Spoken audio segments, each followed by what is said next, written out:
Será? No Brasil, há denúncias de que o Palácio do Planalto está ameaçando não pagar emendas a quem assinou a CPMI do 8 de janeiro.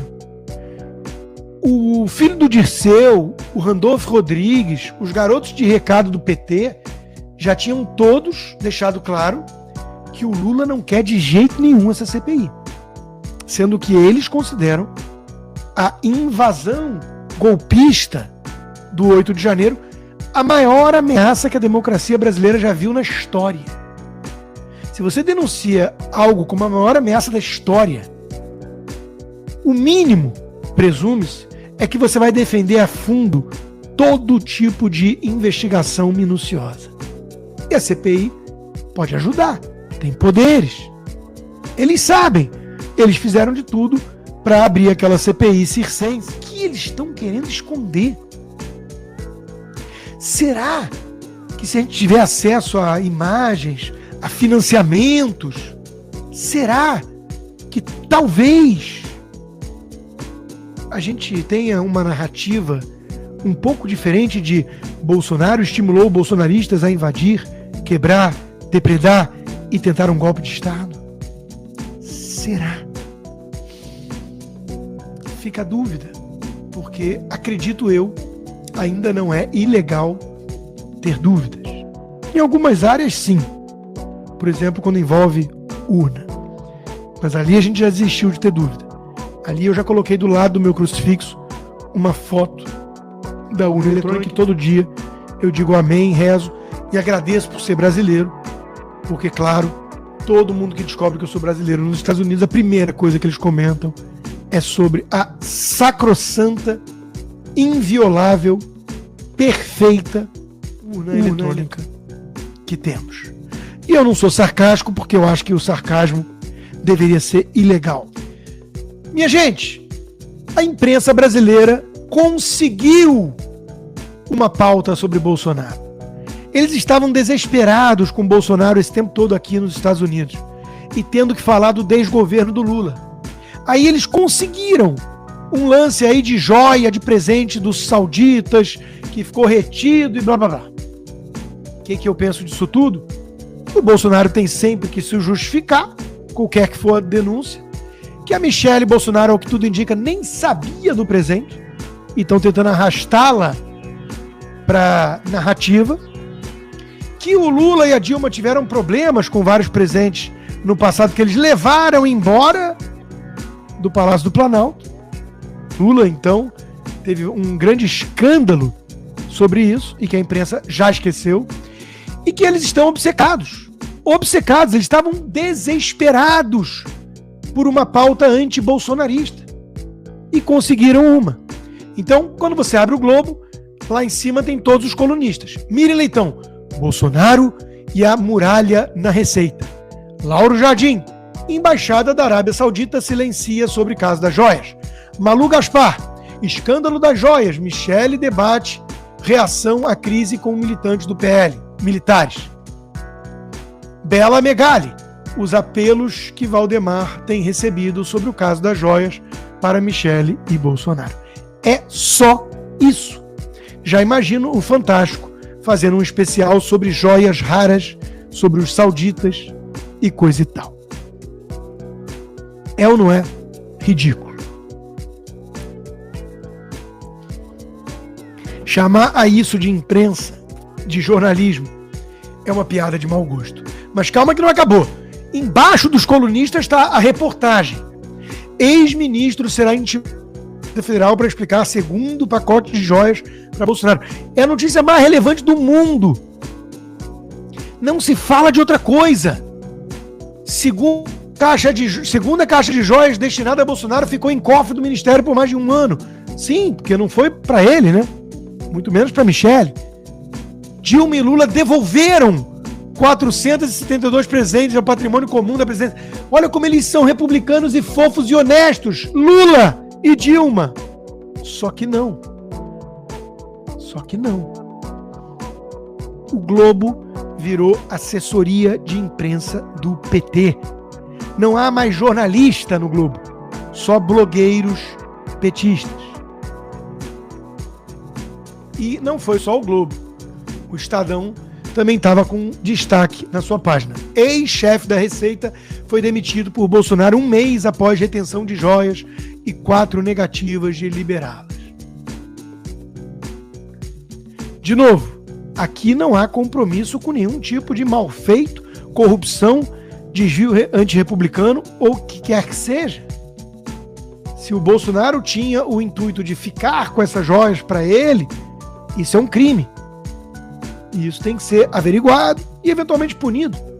Daí a reação da imprensa e a tentativa de diferenciar Lula de Bolsonaro quando o assunto é presentes diplomáticos. Isso é uma piada de mau gosto. Mas calma que o Globo está promovendo as palestras sobre liberdade de expressão, redes sociais e democracia. Você vai aprender tudo sobre isso com figuras como Gilmar Mendes, Alexandre de Moraes, Rodrigo Pacheco, Flávio Dino.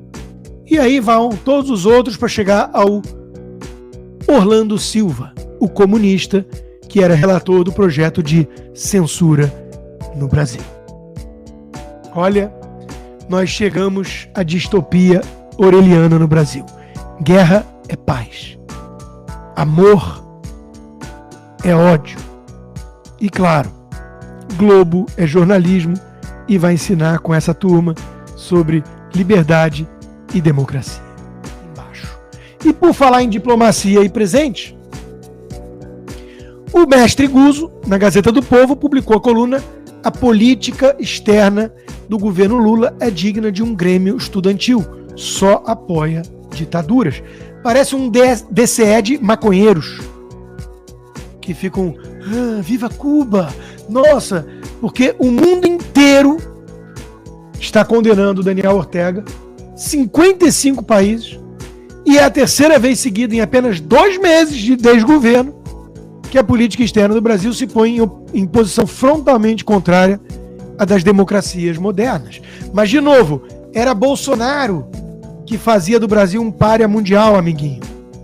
Pode confiar. Quem disse? O Globo. A Verinha. Lula sempre foi uma figura de sonho para o político intelectual europeu. O nativo que foi catequizado e transformado num boneco que só emite sons politicamente corretos. O Nelson Rodrigues, mestre dos mestres, mapeou. Isso é o complexo de vira-latas. O brasileiro adora quando o Macron elogia o Lula. E o Macron olha o Lula como um fantochezinho, uma marionete, um mascote. E, claro, um instrumento para dificultar a vida dos competidores rurais, dos produtores franceses.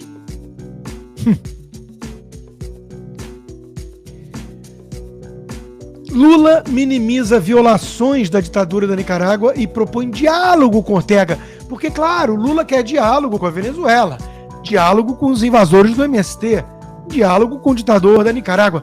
Ele só não quer diálogo com bolsonaristas. Esses precisam ser censurados, suspensos, banidos, presos, expurgados da política. Porque isso é o PT.